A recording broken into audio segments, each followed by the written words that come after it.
ஒரு ஓநாயும் 7 சிறிய ஆட்டுக்குட்டிகளும். ஒரு காலத்தில் காடுகளின் ஒரு சிறிய குடிசையில் ஒரு தாயாடு மற்றும் அதன் சிறிய ஆட்டுக்குட்டிகள் மகிழ்ச்சியான வாழ்க்கையை வாழ்ந்தன. ஆட்டுக்குட்டிகள் மிகவும் அழகான பொம்மைகளைப் போல் இருந்தன.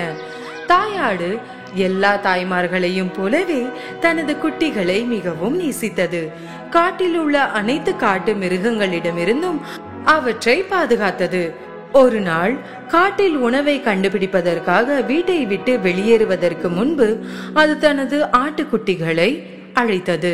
என் அன்புள்ள பிள்ளைகளா, நான் காட்டுக்கு செல்கிறேன். யார் வந்தாலும் கதவை திறக்க வேண்டாம். ஓநாய் வீட்டிற்கு வந்தால் அனைவரையும் சாப்பிட்டு விடும். அது தந்திரசாலி, மாறுவேடமிட்டு உங்களை முட்டாளாக்கும். நாங்கள் அதை எவ்வாறு அடையாளம் காண்போம்? ஓநாய்க்கு கணீர் குரல் உள்ளது. என் மகன்களுக்கு இனிமையான குரல்.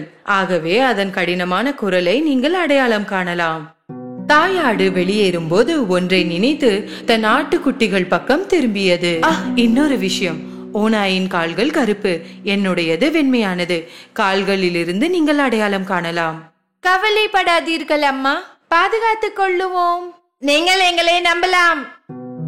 தாயாடு தனது ஆட்டுக்குட்டிகளுக்கு ஒவ்வொன்றாக முத்தமிட்டு காடுகளுக்கு சென்றது. ஓநாய் தூரத்தில் இருந்து அவர்களை பார்த்து கொண்டிருந்தது. தாயாடு வெளியேறுவதை கண்டதும் சிறிது நேரம் காத்திருந்தது. பின்னர் குடிசைக்கு முன்னால் வந்து கதவை தட்டியது.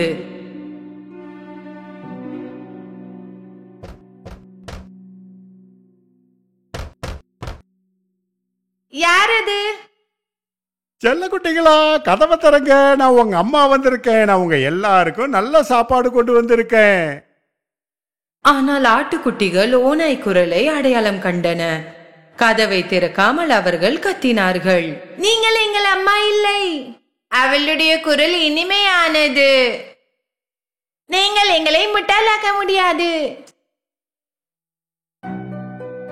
ஆட்டுக்குட்டிகளை முட்டாளாக்க முடியாததால் ஓநாய் மிகவும் கோபமடைந்தது. எனவே அது கடைக்கு சென்று ஒரு பெரிய சுண்ணாம்பு கட்டியை வாங்கி சாப்பிட்டது. இப்போது அதன் குரல் மிகவும் மென்மையாக ஒலித்தது.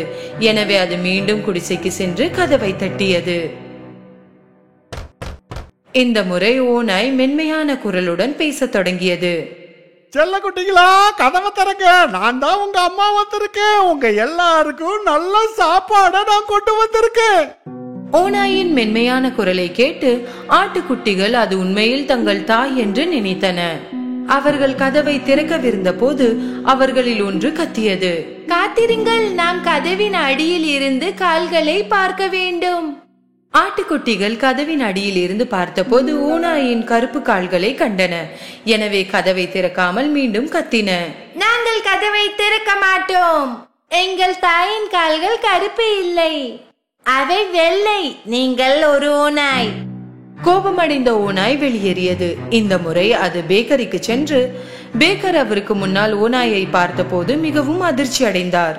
நான் சைவ உணவு சாப்பிடுறேன், அதனால பேஸ்ட்ரி தான் சாப்பிட முடியும். எனக்கு கொஞ்சம் மாவு கொடுக்கிறீங்களா தயவு செய்து? ஓநாய் பேக்கரியில் இருந்து ஒரு சிறிய சாக்கு மாவுடன் வெளியே வந்தது. குடிசை அருகே வந்ததும் சாக்கை திறந்து மாவு முழுவதையும் காலில் போட்டது. இப்போது அதன் கால்கள் அனைத்தும் வெண்மையாக இருந்தன. ஓநாய் 3வது முறையாக கதவை தட்டியது. செல்ல குட்டிகளா, கதவை திறங்க. நான் உங்க அம்மா வந்திருக்கேன். உங்க எல்லாருக்கும் நல்ல சாப்பாடை கொண்டு வந்திருக்கேன். முதலில் உங்கள் கால்களை காட்டுங்கள், அப்போதுதான் நாங்கள் நம்புவோம். ஓநாய் தனது கால்களை மாவுடன் காட்டியது. ஆட்டுக்குட்டிகள் வெள்ளை கால்களை கண்டதும் அது தங்கள் தாய் என்று நம்பி கதவை திறந்தார்கள். அவர்கள் என்ன பார்த்தார்கள்? ஓநாய் அவர்களுக்கு முன்னால் அங்கேயே நின்று கொண்டிருந்தது. சிறிய ஆடுகளுக்கு என்ன செய்வது என்று தெரியவில்லை. அவர்கள் கத்தி ஓட ஆரம்பித்தார்கள்.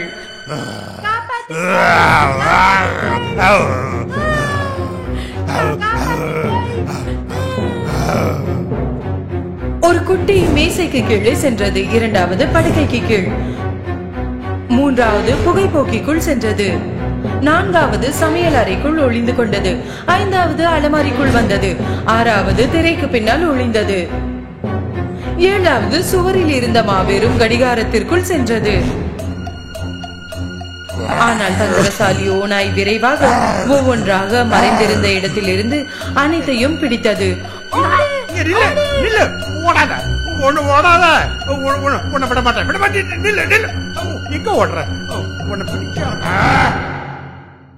கடிகாரத்தில் மறைந்திருந்த ஒரு ஆட்டுக்குட்டியை அதால் கண்டுபிடிக்க முடியவில்லை.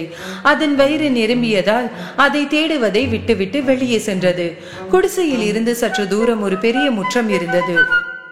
ஓநாய் முற்றத்தில் ஒரு மரத்தின் கீழ் படுத்து குருட்டை விட்டு தூங்க ஆரம்பித்தது.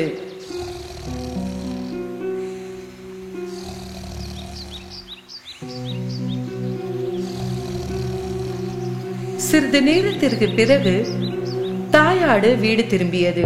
கதவை திறந்து பார்க்கும் போது ஏதோ மோசமான சம்பவம் நடந்ததை அறிந்து கத்த ஆரம்பித்தது.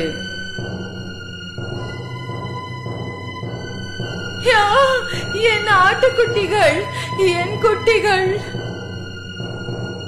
வீட்டிற்குள் நுழைந்த போது அதிர்ச்சி அடைந்தது. மேஜைகள் மற்றும் நாற்காலிகள் அனைத்தும் தலைகீழாக இருந்தன. திரைசீலைகள் கிழிந்திருந்தன. படுக்கைகள் அனைத்தும் கசங்கி இருந்தன. தலையணைகள் மற்றும் போர்வைகள் அனைத்தும் தரையில் இருந்தன. குட்டிகளை தேடியது, ஆனால் அவற்றை எங்கும் கண்டுபிடிக்க முடியவில்லை.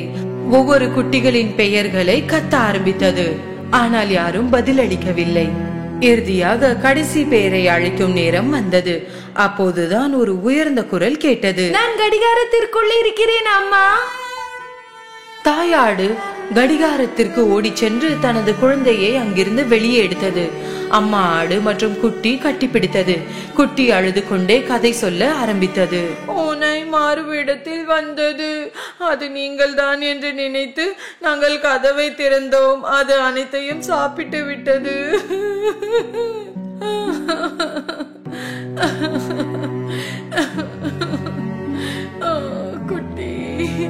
தாயாடு மிகவும் வருத்தமாக இருந்தது.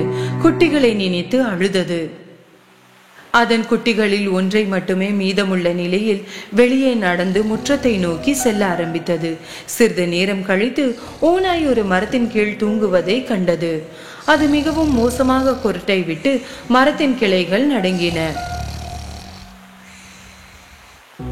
தாயாடு ஓநாயை சிறிது நேரம் கவனித்தது. அதன் வயிற்றிற்குள் ஏதோ அசைந்து கொண்டிருப்பதை அது உணர்ந்தது. கடவுளே, என் குட்டிகள் அந்த வயிற்றில் ஆடுகின்றன, உயிருடன் இருக்குமா? அதற்கு ஒரு திட்டம் இருந்தது. தன் குழந்தையின் பக்கம் திரும்பியது. வீட்டிற்கு ஓடி ஒரு ஊசி, நூல் மற்றும் கத்திரிக்கோலை கொண்டு வா. ஆட்டுக்குட்டி வீட்டிற்கு ஓடிக்கொண்டிருந்த போது தாயாடு தரையில் இருந்து 6 பெரிய பாறைகளை சேகரித்தது. சிறிது நேரம் கழித்து சிறிய ஆடு ஒரு ஊசி, நூல் மற்றும் பெரிய கத்திரிக்கோளுடன் வந்தது. தாயாடு கத்திரிக்கோளால் ஓநாயின் வயிற்றை திறந்தது. அது உடனே தன் சிறிய ஆடுகளில் ஒன்றை கண்டது. பின்னர் எல்லாம் வெளியே வந்தது. அவர்கள் அனைவரும் ஆரோக்கியமாக இருந்தன. தாயாடு மகிழ்ச்சியில் தன்னை மறந்து விட்டது.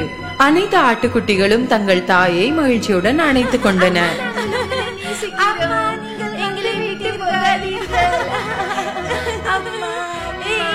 அவர்கள் அனைவரும் மகிழ்ச்சியானார்கள். என் குட்டிகளா, நீங்கள் பாதுகாப்பாக இருக்கிறீர்கள். தாயாடு தான் சேகரித்த பாறைகளை ஓநாய்க்கு உள்ளே கவனமாக வைத்தது. பின்னர் அதன் வயிற்றை ஊசி மற்றும் நூலால் தைத்தது. ஓநாய் மிகவும் ஆழமாக தூங்கிக் கொண்டிருந்தது. அதனால் எதுவும் உணரவில்லை மற்றும் நகரவில்லை. தாயாடு மற்றும் குட்டி ஆடுகள் விரைவாக தப்பித்து சென்றன. ஓநாய் விழித்து எழுந்து நின்றது. அதன் வயிறு மிகவும் மோசமாக வலித்தது. பல ஆடுகளை சாப்பிட்டதால் தான் வலிக்கிறது என்று நினைத்தது. அதன் வயிற்றில் பாறைகள் நிறைந்திருந்ததால் அதற்கு தாகம் எடுத்தது. கொஞ்சம் தண்ணீர் குடிக்க ஆற்றின் அருகில் வந்தது. ஆனால் அது நடந்து கொண்டிருந்த போது பாறைகள் ஒன்றிற்கு ஒன்று இடித்துக் கொண்டன. என் வயிறு ரொம்ப கனமா நிறைஞ்சு போயிருக்கு. நான் சாப்பிட்ட ஆடுகள் எல்லாம் கல்லா மாறின மாதிரி இருக்கு. மண்டியிட்டு சிறிது தண்ணீர் குடிக்க விரும்பியது. பாறைகள் மிகவும் கனமாக இருந்ததால் தனது சமநிலையை இழந்து தண்ணீருக்குள் நழுவி அது விழுந்தது.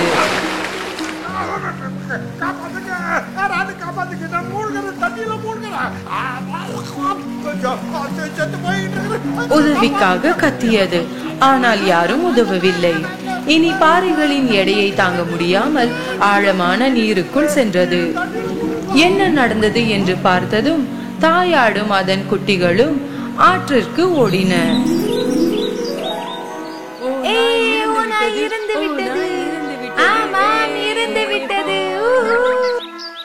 அவர்கள் அனைவரும் நடனமாட ஆரம்பித்தனர்.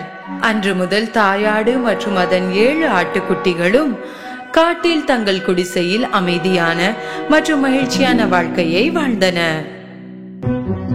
விசித்திர கதைகள் மற்றும் குழந்தைகளுக்கான படுக்கை கதைகள். பிடிவாதமான குழந்தை யானை. தொலைவில் உள்ள ஒரு நிலத்தில் ஒரு காட்டில் யானைகளின் குடும்பம் வசித்து வந்தது. இந்த குடும்பத்தின் இளைய உறுப்பினர் மிகவும் பிடிவாதமான மற்றும் குறும்பான குழந்தை யானை. ஒரு நாள் அதன் பெற்றோர் நடைபயணத்திற்கு செல்லும் போது அவர்கள் அதை கத்தி கூப்பிட்டார்கள். செல்லம், நீ எங்கே இருக்கிறாய்? வா, நாங்கள் நடக்க செல்கிறோம். நீ எங்கே மகனே? சீக்கிரம் வா. சிறிது நேரத்தில் குழந்தை யானை அவர்களுக்கு அருகில் வந்தது. அவர்களுடன் நடக்க செல்ல வேண்டிய அவசியமில்லை என்று நினைத்தது. நான் உங்களுடன் வர விரும்பவில்லை, சலிப்பாக இருக்கிறது. உன் சகோதரர்கள் வர மிகவும் உற்சாகமாக இருக்கிறார்கள். நீ ஏன் இப்படி இருக்கிறாய்? சரி, அவர்கள் போகட்டும். எப்போதும் ஒரே மாதிரியான செயல்களை செய்கிறோம், எல்லாம் சலிப்பை ஏற்படுத்துகிறது. அம்மா மற்றும் அப்பா யானை தங்கள் குழந்தையின் வார்த்தைகளை கேட்டு ஆச்சரியப்பட்டாலும் அதை காட்ட விரும்பவில்லை.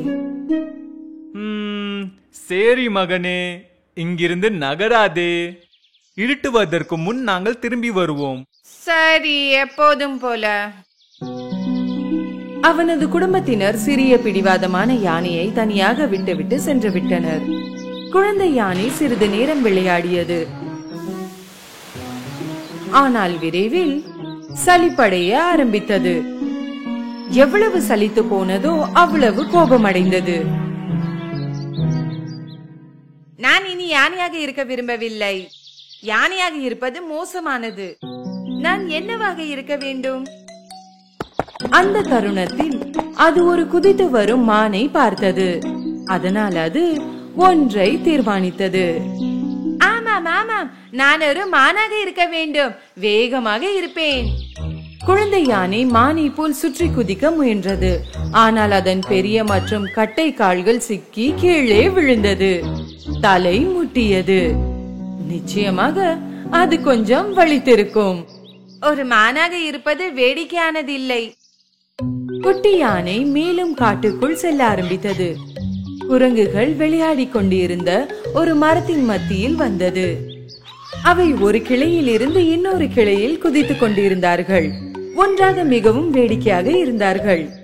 எனவே அது தனக்குத்தானே நினைத்துக் கொண்டது, குரங்குகள் மிகவும் வேடிக்கையாக இருக்கின்றன, நானும் ஒரு குரங்காக வேண்டும். எனவே அது குரங்குகளிடம் கூறியது, ஏ குரங்குகள், என்னை பாருங்கள், நானும் ஒரு குரங்கு, என்னுடன் விளையாடு. குரங்குகள் சிறிது நேரம் நின்று குழந்தை யானையை பார்த்தன. பின்னர் அனைவரும் மரத்தில் இருந்து கீழே இறங்கி யானையை சூழ்ந்தனர். ஒன்று அதன் மீது குதித்தது, ஒன்று காதை இழுத்தது, ஒன்று அதன் துதி கையில் தொங்கியது, கடைசியாக ஒன்று அதன் தலையில் தேங்காயை வீசியது. குழந்தை யானை திகைத்து போனது. மேலும் குரங்குகளை போல் ஒரு கிளையில் இருந்து குதித்து அதால் ஓட முடியவில்லை. மேலும் அதை காயப்படுத்தின. அதால் குரங்குகளுடன் விளையாட முடியவில்லை. தனது துதி கையால் அவற்றை அகற்றிவிட்டு முடிந்தவரை வேகமாக ஓடியது. குழந்தை யானை மேலும் காட்டுக்குள் செல்ல ஆரம்பித்தது. இந்த முறை அது மரத்தில் ஒரு அணிலை பார்த்தது. அணில் கிளையில் இருந்து ஒரு கொட்டையை பறித்து கொண்டு மீண்டும் தனது வலைக்குள் சென்றது. என்ன ஒரு அழகான விலங்கு! அது சிறியது என்பதால் அதால் எல்லா இடங்களிலும் செல்ல முடியும். ஆம், நான் ஒரு அணிலாக இருக்க வேண்டும். குழந்தை யானை மரத்தில் ஏற முயன்றது, ஆனால் தோல்வியுற்றது. எனவே அது தனது துந்தி கையை வலையில் நுழைத்தது. பரிதாபமான சிறிய அணில் மிகவும் பயந்து முடிந்தவரை வேகமாக வெளியே குதித்தது. குழந்தை யானை இந்த முறை தலையை வலைக்குள் நுழைக்க முயன்றது. ஆனால் தலை சிக்கிக் கொண்டது.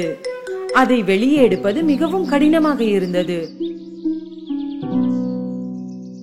நான் அணிலாக இருக்க தகுதியற்றவன். மரங்கள் மிகவும் சிறியவை. குழந்தை யானை இப்போது வீட்டிலிருந்து வெகு தொலைவில் இருந்தது. இன்னும் சிறிது தூரம் சென்று ஒரு அழகான கிளியை கண்டது. கிளி ஒரு மரத்தில் இருந்து இன்னொரு மரத்திற்கு பறந்து கொண்டிருந்தது. குழந்தை யானை இதை பார்த்து ரசித்தது. அருகில் வந்தது. நானும் ஒரு கிளியாக இருக்க விரும்புகிறேன். பறக்க கற்றுக் கொடுக்க முடியுமா? நிச்சயமாக என்னால் முடியும். இருவரும் சேர்ந்து ஒரு ஏரிக்கு அடுத்த ஒரு உயரமான குன்றிற்கு சென்றனர். இப்போது நான் எப்படி பறக்கிறேன் என்று பார். கிளி தன் சிறகுகளை திறந்து குதித்தது. அது வானத்தில் பறந்தது. குழந்தை யானை அப்படியே செய்தது மற்றும் குன்றிலிருந்து கீழே விழுந்தது. கிளி தனது சிறகுகளுடன் பறந்தபோது குழந்தை யானை காற்றில் இருந்து கீழே விழுந்து ஏரியில் விழுந்தது.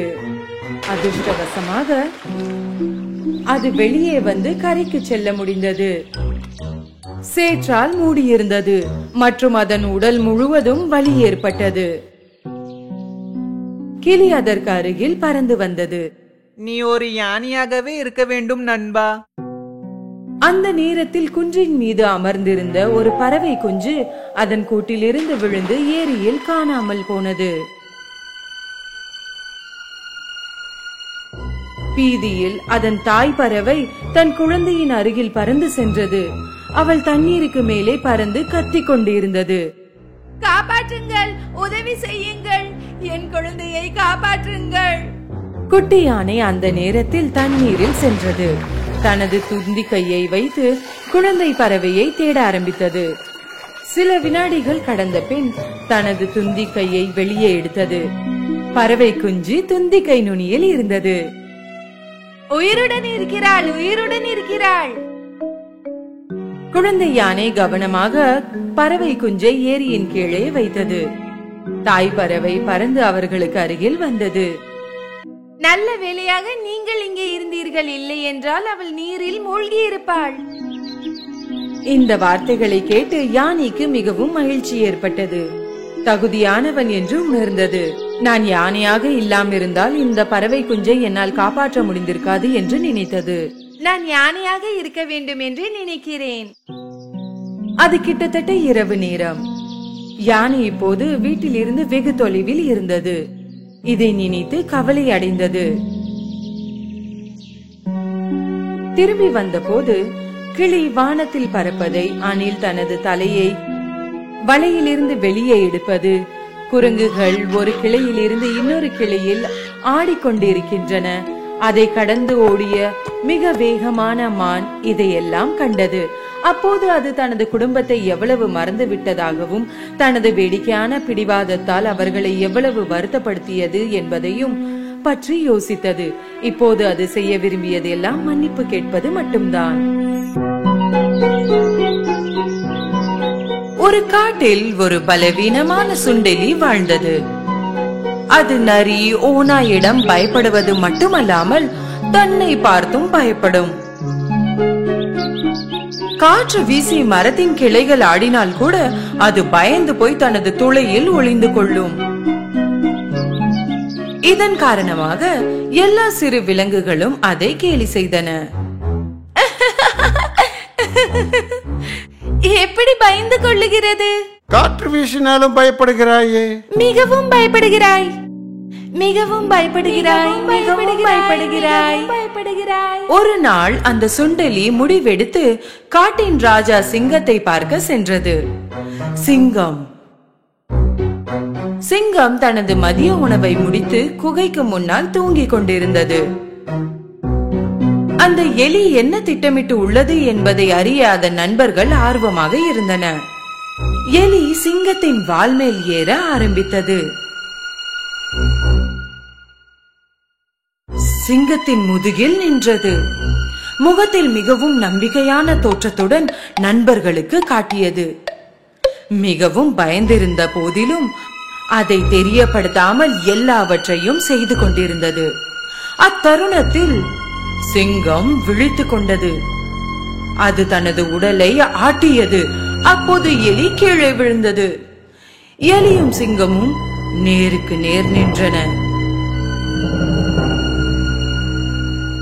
எல்லா மிருகங்களும் கவலை அடைந்தன.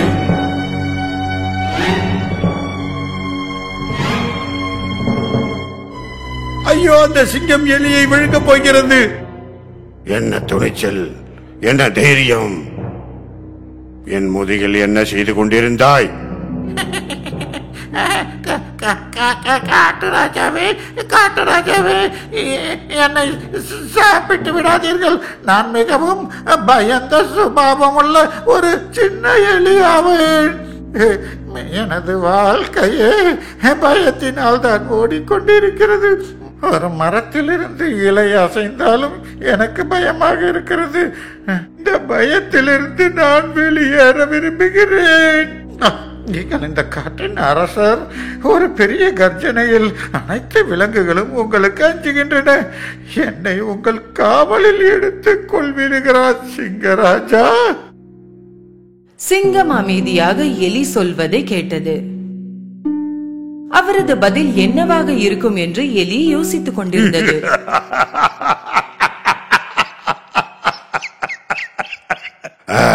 நான் உனக்கு எதற்கு உதவ வேண்டும்? நான் உன்னை சாப்பிடக்கூடாது என்பதற்கு ஒரு நல்ல காரணம் கூறு. அதாவது நான் உங்களுக்கு ஏதாவது ஒரு வகையில் உதவி செய்ய முடியும் என்று நான் வாக்களிக்கிறேன். எலி நினைத்ததை சொல்லி முடித்தவுடன் அப்போது சிங்கம் கர்ஜித்தது. உன்னை போன்ற ஒரு சுண்டலியால் எனக்கு என்ன உதவி செய்ய முடியும்? ஆனால் சுண்டெலி அதன் முன்னால் நடுங்கியதை பார்த்தபோது சிங்கம் அதை சாப்பிடக் கூடாது என்று முடிவு செய்தது. நல்ல வேளையாக என் வயிறு நிரம்பி இருக்கிறது. இங்கிருந்து ஓடி உயிரை காப்பாற்றிக் கொள். எலி அங்கிருந்து தப்பித்து ஓடியது. தூரத்தில் இருந்து இதை பார்த்து கொண்டிருந்த எலியின் நண்பர்கள் ஆச்சரியப்பட்டன. சில நாட்கள் கடந்தன. ஒரு நாள் சிங்கத்திற்கு பசி எடுத்தது. அது காட்டில் உலாவிக் கொண்டிருந்தது. அப்போது வேட்டைக்காரர்களின் பொறியை கவனிக்காமல் பிடிபட்டது. ஒரு பெரிய வலையில் மாட்டிக்கொண்டு காற்றில் தொங்கியது. அது வலையில் இருந்து விடுபட முயற்சி செய்தது. ஆனால் முடியவில்லை. அது காட்டின் அரசனாக இருந்ததால் கத்தினால் அவமானம் மற்றும் மற்ற வேட்டைக்காரர்கள் வந்து விரைவாக பிடித்து விடுவார்கள். அதனால் அது வேறு வழி இல்லாமல் காத்து கொண்டிருக்க நினைத்தது. அப்போது மற்ற விலங்குகள் அந்த சிங்கத்தை பார்த்தன. ஆனால் அதன் அருகில் செல்ல யாருக்கும் தைரியம் வரவில்லை. அப்போது அங்கிருந்து சென்று கொண்டிருந்த சுண்டெலி சிங்கத்தை பார்த்து அதற்கு உதவி செய்ய நினைத்தது. உடனே சுண்டெலி சிங்கத்தின் அருகில் சென்று அதன் நீளமான வால் மேல் ஏறி வலையை கடிக்க தொடங்கியது.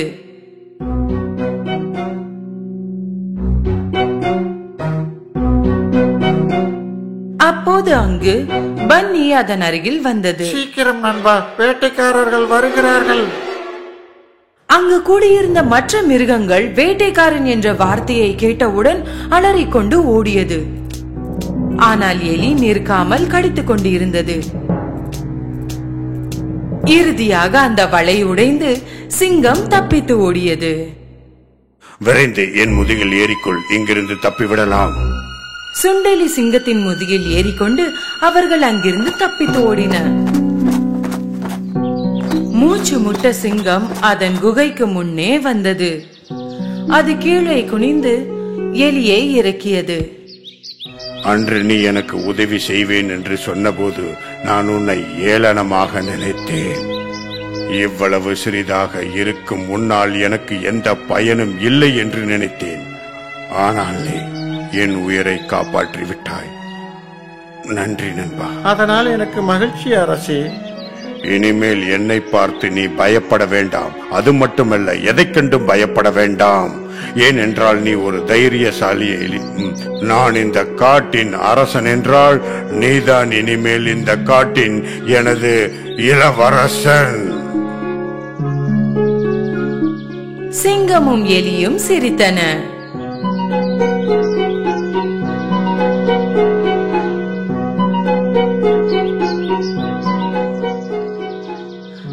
தூரத்திலே இருந்து நடந்ததை பார்த்து கொண்டிருந்த மிருகங்கள் அனைத்தும் வந்து சுண்டெலிக்காக கைத்தட்டின. சிங்கமும் சுண்டெலியும் நண்பர்களாகின. பிறகு காடு நிம்மதியாக இருந்தது.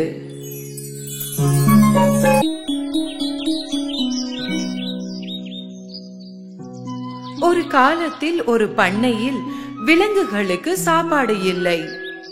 அப்போது ஒரு சிறிய சிகப்பு கோழி தனக்காக உணவு தேட வெளியே திரிந்து கொண்டிருந்தது. அது முதலில் பசுவிடம் சென்றது. நீ என்னுடன் உணவு தேட வயலுக்கு வருகிறாயா? இல்லை, வெளியே மிகவும் வெப்பமாக இருக்கிறது, என்னால் அலைய முடியாது. பிறகு கோழி பன்றியிடம் சென்றது. உணவு தேட நீ எனக்கு உதவி செய்வாயா? என்னால் வெளியில் போக முடியாது, மிகவும் சூடாக இருக்கிறது, என்னால் நகரவே முடியவில்லை. அதன் பிறகு அது நாயிடம் சென்றது. உணவு தேட நீ எனக்கு உதவி செய்வாயா? என்னால் வெளியில் வர முடியாது, வெளியில் சூடாக இருக்கிறது, என்னால் நடக்கவும் முடியாது. இறுதியாக அது வாத்திடம் சென்றது. உணவு தேட நீ என்னுடன் வருவாயா? நான் வரமாட்டேன், வெளியே சூடா இருக்குது, நான் தண்ணியில இருந்து வெளியில வர மாட்டேன். யாரும் அதனுடன் வெளியே செல்ல தயாராக இல்லாத நிலையில் கோழி பண்ணையை விட்டு தானே வெளியேற முடிவெடுத்தது. இது நடந்து செல்கையில் சிறிது கோதுமை தானியங்களை தரையில் கண்டது. அது மிகவும் மகிழ்ச்சி அடைந்து பண்ணைக்கு திரும்பி வந்தது. அது கோதுமை தானியத்தை நட நினைத்தது. தனது நண்பர்கள் தனக்கு உதவி செய்வார்கள் என்று நினைத்தது. பசுவே பாரு, எனக்கு கோதுமை தானியங்கள் கிடைத்தது, நீ எனக்கு உதவி செய்வாயா? முடியாது, ஏற்கனவே சொன்னேன், சூடாக இருக்கிறது. பிறகு கோழி பன்றியிடம் சென்றது. பன்றியே, சில கோதுமை தானியங்களை கண்டறிந்தேன், நட எனக்கு உதவி செய்வாயா? என்னால் முடியாது, வானிலை மிகவும் வெப்பமாக இருக்கிறது. பிறகு அது நாயிடம் சென்றது. நாயே, கோதுமை தானியங்களை கண்டறிந்தேன், நட எனக்கு உதவி செய்வாயா? இல்லை, சூடாக இருக்கு. இறுதியாக அது வாத்திடம் சென்றது. வாத்தே, கோதுமை தானியங்களை கண்டறிந்தேன், நட உதவி செய்வாயா? இல்லை, வெப்பம், தண்ணீரில் இருந்து என்னால் வெளியே வர முடியாது.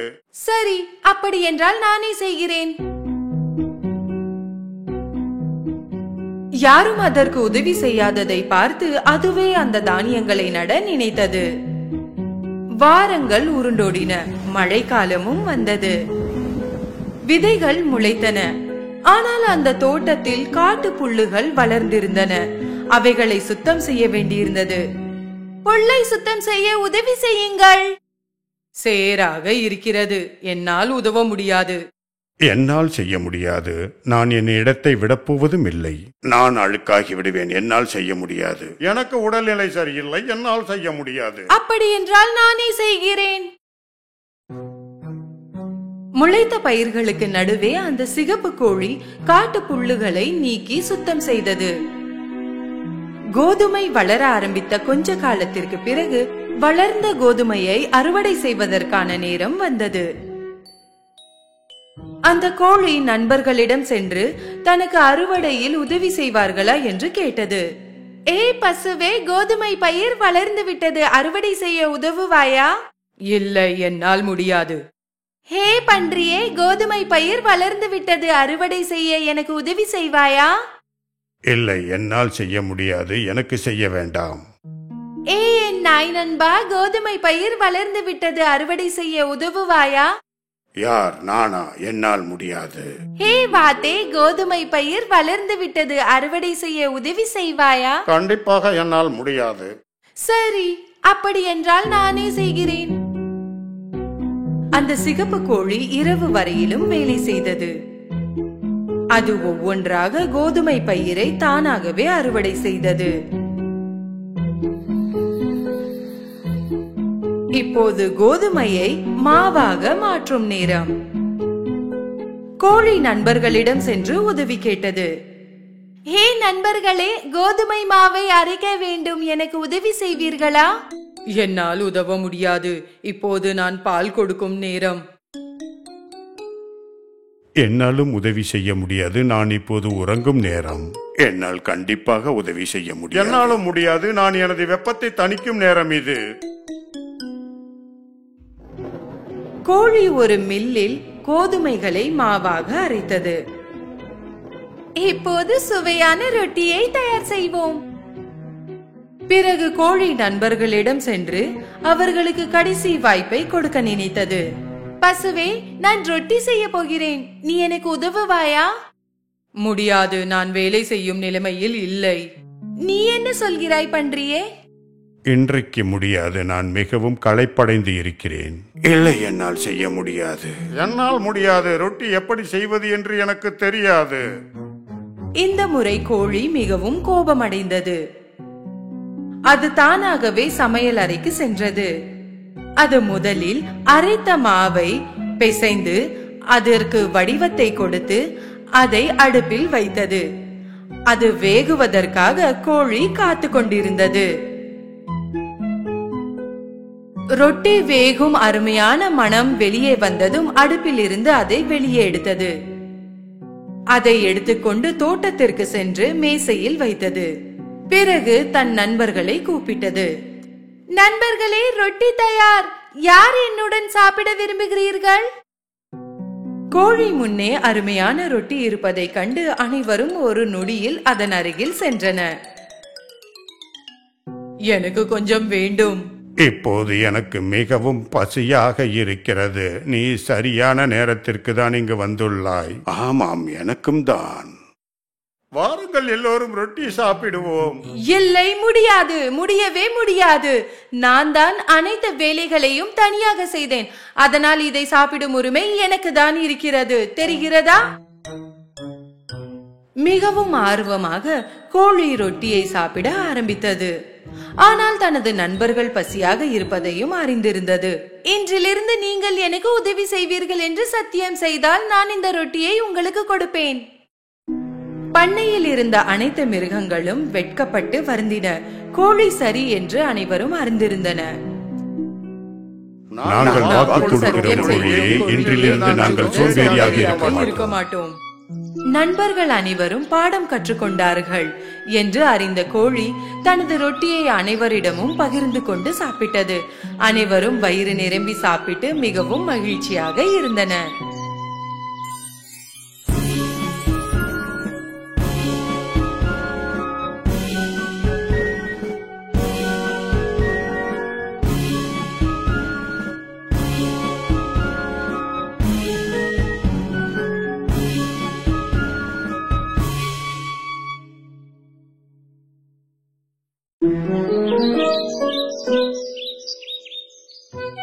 ஒரு காட்டில் ஒரு முயல் வாழ்ந்து வந்தது. அது நாள் முழுவதும் திரிந்து கொண்டே இருக்கும். அது தான் மற்றவர்களை விட மிகவும் வேகமானது என்று பெருமையாக பேசிக் கொண்டிருக்கும். நான் தான் இந்த காட்டின் வேகமான மிருகம். யாராவது என்னுடன் போட்டியிட தயாரா? அது உண்மையில் தனது பெரிய கால்களால் வேகமாக ஓடியது. இதனால் மற்ற மிருகங்கள் இதை வெறுத்தது. உண்மையில் எந்த மிருகமும் முயலுக்கு எதிராக ஜெயித்ததில்லை. நான் தான் ஜெயித்து விட்டேன். ஏனென்றால் நான் தான் மிகவும் வேகமாக ஓடக்கூடியவன். எங்கு சென்றாலும் அந்த முயல் ஒன்றுதான் கூறும், நான் தான் எல்லோரையும் விடவும் வேகமானவன், என்னை யாரும் தோற்கடிக்க முடியாது. இது மற்ற மிருகங்களுக்கு மிகவும் எரிச்சலை உண்டாக்கியது. சரி, அந்த முயல் வேகமானதாக இருக்கலாம், ஆனால் இவ்வளவு காட்டிக்கொள்வதும் சொல்லிக் கொள்வதும் நன்றாகவே இல்லை. யாராவது ஒருவர் அதற்கு பாடம் புகட்ட வேண்டும். காட்டில் மற்ற மிருகங்கள் இவ்வாறு பேசிக் கொண்டிருந்தது. ஆமை காதுக்கு எட்டியது. அந்த ஆமை மிகவும் மெதுவாக நடக்கும். முயல் ஒரு நிமிடத்தில் எட்டும் தூரத்தை ஆமை ஒரு நாளில் தான் எட்ட முடியும். ஒரு நாள் அந்த முயலை சந்திக்க வேண்டும் என்று ஆமை நினைத்தது. ஆமை மற்ற மிருகங்களிடம் சென்று தான் முயலுடன் போட்டியிட ஆசைப்படுவதாக கூறியது. அதற்கு எதிரான போட்டியா? வேகமாக மிருகங்களால் கூட அதை வெற்றி கொள்ள முடியாது. அப்படி இருக்க உன்னால் எப்படி போட்டியிட முடியும்? அதை பற்றி நான் பார்த்துக் கொள்கிறேன், நீ கவலைப்படாதே. ஆமை முயலிடம் சென்றது. காலை வணக்கம் முயலண்ணா, நான் உங்களுக்காக தான் காத்து கொண்டிருந்தேன். ஆர்வமாக முயல் ஆமையிடம் கேட்டது. ஆமாம், எனக்காக இதற்கு காத்து கொண்டிருந்தாய்? இந்த காட்டில் நீங்கள்தான் மிகவும் வேகமான மிருகம் என்று நான் கேள்விப்பட்டேன். அவ்வாறு நீங்களும் நினைத்து கொண்டிருக்கிறீர்கள் என்றால் அதை முறியடிக்க உங்களுடன் போட்டியிட நான் தயாராக இருக்கிறேன். யார் வேகமானவர் என்று பிறகு தெரியும். இதை சொல்லி முடித்தவுடன் முயல் சத்தமாக சிரிக்க ஆரம்பித்தது. அதன் சிரிப்பை காட்டில் இருந்த அனைத்து மிருகங்களும் கேட்டது. நல்ல தமாசு, நல்ல தமாசு. நீ என்னுடன் போட்டியிடுகிறாயா? நீ ஒரு அடி எடுத்து வைப்பதற்குள் நான் போட்டியை முடித்து விடுவேன். உனக்கு நல்லதை சொல்கிறேன், கேள் நண்பா. உன்னால் என்னுடன் போட்டியிட்டு கண்டிப்பாக வெற்றி பெற முடியாது. இருக்கட்டும், ஆனால் போட்டியில் யார் வெல்கிறார்கள் என்று பார்ப்போம். அப்படி என்றால் சரி, நாளை காலை நமது போட்டியை ஆரம்பித்து விடலாம்.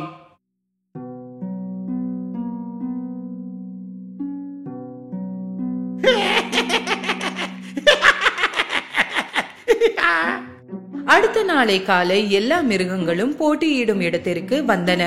அப்போது அவைகள் போட்டி தொடங்கும் இடத்தில் ஆமை நிற்பதை கண்டன. தான் ஜெயிக்க போகிறோம் என்று உறுதியாக ஆமை சிரித்தது. அது சரி நண்பா, நீ முயலை எவ்வாறு தோற்கடிக்க போகிறாய்? அந்த முயல் இந்த காட்டில் கர்வத்துடன் நடந்து கொண்டிருப்பது உண்மை என்றால் அதன் கர்வத்தை இந்த போட்டியின் மூலமாக தோற்கடிப்பது அவ்வளவு ஒன்றும் பெரிய காரியம் அல்ல. விரைவிலேயே திமிராக கேரட்டை பிடித்துக்கொண்டு முயல் போட்டியிடும் இடத்திற்கு வந்தது. விரைவாக போட்டியை ஆரம்பிக்கலாம். நான் இன்னும் காலை உணவு கூட சாப்பிடவில்லை. அவர்கள் முன்னேற்பாடுகளை செய்துவிட்டு தொடங்கும் இடத்தில் போய் நின்றன. இந்த கோட்டையின் விரதியில் இருக்கும் சிவப்பு கோட்டையை அடைபவர் தான் வெற்றியாளர் ஆவார். காட்டு எலி ஓட்ட பந்தயத்தை ஆரம்பித்த உடனே முயல் அம்பை போல் பறந்து ஓடியது. ஆனால் ஆமை மெதுவாக நடந்து சென்றது.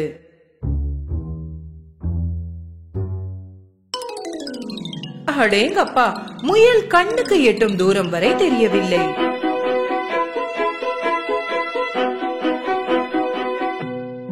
ஓட்ட பந்தயத்தை பார்த்து கொண்டு இருந்த எல்லா மிருகங்களும் ஆமை தோற்றுவிடும் என்று நினைத்தன. சிறிது நேரம் ஓடிய பிறகு முயல் நின்று பின்னாடி திரும்பி பார்த்தது. அங்கு எதுவுமே தெரியவில்லை. அந்த ஆமை நடந்து வருவதை பார்த்தால் அது கோட்டை அடைவதற்கு இரவாகிவிடும். அதற்குள் நமது கேரட்டை சாப்பிட்டு விடுவோம். முயல் கேரட்டை தின்று முடித்த பிறகு பாதையை பார்த்தது. வெகு தூரத்தில் ஆமை நடந்து வருவதை பார்த்தது. நக்கலாக சிரித்துக்கொண்டு எழுந்து நின்று மீண்டும் முயல் ஓடியது. முயல் இப்போது இறுதி புள்ளியை நெருங்கும் தூரத்தில் இருந்தது.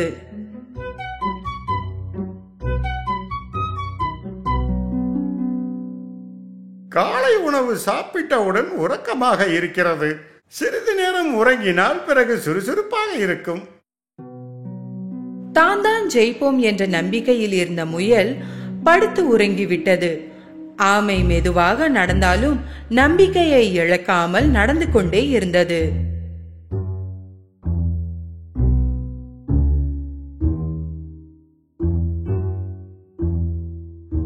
இறுதியாக ஆமை முயல் இருந்த இடத்தை அடைந்தது. முயல் ஆழ்ந்த தூக்கத்தில் இருந்ததால் ஆமை நிற்காமல் நடந்து சென்றது.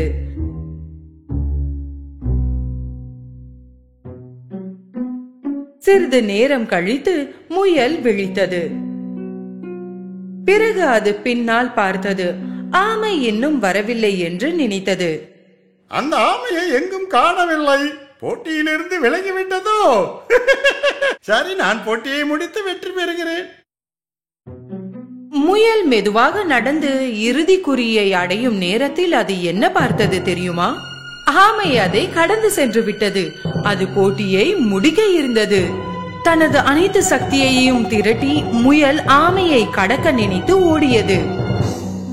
ஆனால் ஆமை ஏற்கனவே பந்தயத்தை முடித்துவிட்டது. இறுதி கோட்டின் அருகில் நின்றிருந்த சில மிருகங்கள் மிகவும் மகிழ்ச்சி அடைந்தன. உற்சாகத்தில் அனைத்து மிருகங்களும் ஆமையை மேலே காற்றில் தூக்கி போட்டு பிடித்துக் கொண்டு இருந்தன. மிகுந்த சோகத்துடன் முயல் ஒரு ஓரத்தில் நின்று கொண்டு இருந்தது. ஓட்ட பந்தயத்தை ஜெயித்த ஆமை முயலை நோக்கி நடந்து சென்றது. முயல் அண்ணா, நாம் செய்யும் செயல்கள் அனைத்தும் சீராகவும் உறுதியாகவும் இருக்க வேண்டும். தன்னை பற்றி ஒருவர் பெருமையாக பேசிக்கொள்வதும் அவர் தன்னை அதிகம் விரும்புவதும் அவருக்கு பலவீனமே ஆகும்.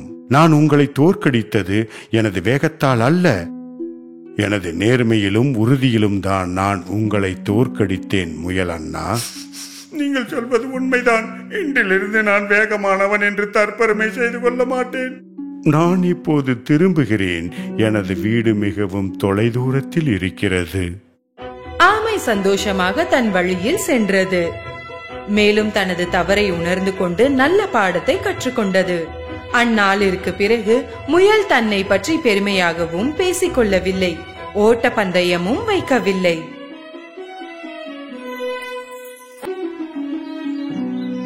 ஒரு காலத்தில் ஒரு வனத்தில் விலங்குகள் மட்டுமே வாழ்ந்தன. மனிதர்கள் ஒருவர் கூட அங்கு நுழைந்ததில்லை. அவைகள் ஒவ்வொன்றும் வேறுபட்டிருந்தாலும் எல்லா விலங்குகளும் சமாதானமாகவே வாழ்ந்தன. ஒவ்வொன்றும் ஒவ்வொரு பண்புகளை கொண்டிருந்தன. உதாரணத்திற்கு குரங்கு பல சேட்டைகளை கொண்டிருந்தது. சிப்மங்ஸ் கோபம் கொண்டிருந்தது. சிங்கம் தைரியமாக இருந்தது. மான் வேகம் கொண்டிருந்தது. ஆமை மெதுவாக இருந்தது. நரி தந்திரசாலியாக இருந்தது. தேனீகையோ கடும் உழைப்பாளிகளாக இருந்தன. அந்த காட்டில் இருந்த ஒரு கர்வமான காகத்துடன் மட்டும்தான் மற்ற விலங்குகள் ஒன்றாமல் இருந்தன. காகத்திற்கு தன் உணவை பகிர்ந்து கொள்ள பிடிக்காது. சில நேரங்களில் மற்ற விலங்குகளின் உணவை திருடிக் கொண்டு பறந்து ஓடிவிடும். எல்லா விலங்குகளும் அந்த சுயநலம் பிடித்த காகத்தை பற்றி பேசியதோடு அதற்கு ஒரு பாடம் கற்பிக்க வேண்டும் என எண்ணின. தந்திரமும் புத்திசாலித்தனமும் கொண்ட நரிதான் முதலில் பேச ஆரம்பித்தது. அந்த வேலையை என்கிட்ட விட்டுடுங்க. நான் செய்ய போற தந்திரத்துல அந்த சுயநல காக்கை இனிமேல இப்படி முரட்டுத்தனமா நடந்துக்காது. ஒரு நாள் காகம் உணவை தேடி நகருக்குள் போனது. அது காட்டிற்கு திரும்பி வரும்போது ஒரு பெரிய வெண்ணெய் கட்டியை வாயில் கவ்வி கொண்டு வந்து ஒரு மரக்கிளையில் ஓய்வெடுத்தது. இதை தொலைவில் இருந்து பார்த்த நரி காகத்தின் வாயில் இருந்த வெண்ணெய் கட்டியை எப்படியாவது கீழே விழ வைக்க வேண்டும் என்று யோசித்தது. காகம் ஓய்வெடுக்கும் மரத்தின் அருகே அந்த நரி வந்தது. அப்போது காகம் மரத்தின் மீது வெண்ணெய் கட்டியை வைத்துக் கொண்டு கொறித்து கொண்டு இருந்தது. ஹாய் என் நண்பா, என்ன சாப்பிட்டு இருக்க? நான் இதுக்கு முன்னாடி இந்த மாதிரி பொருளை பார்த்ததே இல்ல. இதன் பெயர் வெண்ணெய் கட்டி. மனிதர்கள் சாப்பிடுவார்கள். இதன் சுவை எப்படி இருக்கும்? எனக்கு கொஞ்சம் கொடுக்குறியா நண்பா? முடியாது, நான் கொடுக்க மாட்டேன். இதை கொண்டு வருவதற்கு எவ்வளவு தூரம் பறக்க வேண்டும் என்று உனக்கு தெரியுமா? அதனால என்ன? ஒரு நாளைக்கு நானும் என் உணவு உனக்கு கொடுக்குறேன். நாம எல்லாம் ஒண்ணுதானே? கேவலமான உன் உணவு எனக்கு எதுக்கு? இந்த வெண்ணெய் கட்டி அருமையானது. எக்காலத்திலுமே உனக்கு இது கிடைக்காது. நரி எவ்வளவு முயன்றும் காகம் தன்னிடம் இருக்கும் உணவை நரியுடன் பகிர்ந்து கொள்ள சம்மதிக்கவே இல்லை. நரி தந்திரசாலி என்றால் காகம் மகா தந்திரசாலியாக இருந்தது. அதனால் நரி இப்போது இன்னொரு திட்டம் தீட்டியது. சரி சரி, நீயே அதை சாப்பிடு, எனக்கு தேவையில்ல. சரி, நீ சாப்பிடுற இந்த பொருளை உன் பக்கத்துல வந்து பாக்கிறதுக்கான வாய்ப்பையாவது கொடு எனக்கு. நரி காகம் இருக்கும் மரத்தின் மீது ஏற ஆரம்பித்தவுடன் பயந்து போன காகம் வெண்ணெய் கட்டியை எடுத்துக்கொண்டு இன்னொரு மரக்கிளையை நோக்கி பறந்தது. இப்போது காகம் உட்கார்ந்திருந்த மரத்தடிக்கு கீழே நரி போனது. ஆனால் காகம் தன்னிடம் இருந்த உணவை பகிர்ந்து கொள்வதாகவே இல்லை. நரி சிறிது யோசித்த பிறகு வேறொரு திட்டத்தை மேற்கொண்டது. இந்த காக்கையின் முக்கிய குறைபாடுகள் என்ன? அதோட சுயவரமும் கர்வமும் தான். இதையே எனக்கு அனுகூலமாக பயன்படுத்தி கொண்டு அதனிடம் இருக்கும் உணவை நான் பறிக்க வேண்டும். ஏய் நண்பா, நான் இங்கே எதுக்கு வந்திருக்கிறேன் என்று உனக்கு தெரியுமா? காகம் தன் வாயில் இருப்பது கீழே விழாமல் இருக்க தன் அழகை, அதாவது வாயை திறக்காமல் கேட்டது. இந்த காட்டில் உன் குரல் மிகவும் இனிமையான குரல் என்று கேள்விப்பட்டேன். வெளிப்படையாக நீ பாடும் பொழுது எல்லா விலங்குகளும் மெய்மறந்து போகுதாம். காகம் இதை கேட்டதும் தன் இறகுகளை அடித்துக்கொண்டு ஒரு கர்வத்துடன் தன்னை பார்த்தது. எனக்கா ஒரு பாட்டு பாட? அற்புதமான உன் குரலை கேட்டு என் நண்பர்களுக்கும் உன்னை பற்றி பெருமையா சொல்லுவேன். காகத்தின் பலவீனத்தை நரி தெரிந்து கொண்டது. இறுதியாக தற்பெருமை கொண்ட காகம் பாட வாயை திறந்தது. உடனே காகத்தின் வாயிலிருந்த வெண்ணெய் கட்டி கீழே விழுந்து நரியும் அதை லபக்கென்று கவ்விக்கொண்டது. காகம் திகைத்து அசைவற்று உட்கார்ந்து விட்டது. உன் அற்புத உணவு என் வாய்க்கு வந்து விட்டது. உண்மையிலேயே இது ரொம்பவும் ருசியானது. காகத்திற்கு கர்வமும் தற்பெருமையும் இருந்ததால் தன் உணவை நரியிடம் பறிகொடுத்தது. சரி நண்பர்களே, என்ன கற்றுக்கொண்டீர்கள்? நீங்கள் இருக்கும் உண்மையான நிலைமையை விட அதிகமாக நினைத்துக் கொள்ள கூடாது. நீங்கள் கேட்பதையெல்லாம் நம்பிவிடவும் கூடாது. நான் தான் மிகவும் நல்லவன் என்று சொல்லிக் கொள்ள கூடாது. உங்களை விட புத்திசாலிகள் இருக்கிறார்கள் என்பதை மறந்து விடாதீர்கள். நரி இவ்வாறு சொல்லி முடித்த பிறகு அடர்ந்த காட்டிற்குள் சென்று நிம்மதியாக ஓய்வெடுத்தது. அன்று முதல் காகம் தன் கர்வத்தையும் சுயநலத்தையும் அடியோடு விட்டது. தனக்கு கிடைக்கும் உணவை மற்ற விலங்குகளுக்கும் பகிர்ந்து கொடுத்து ஒற்றுமையை பாராட்டியது.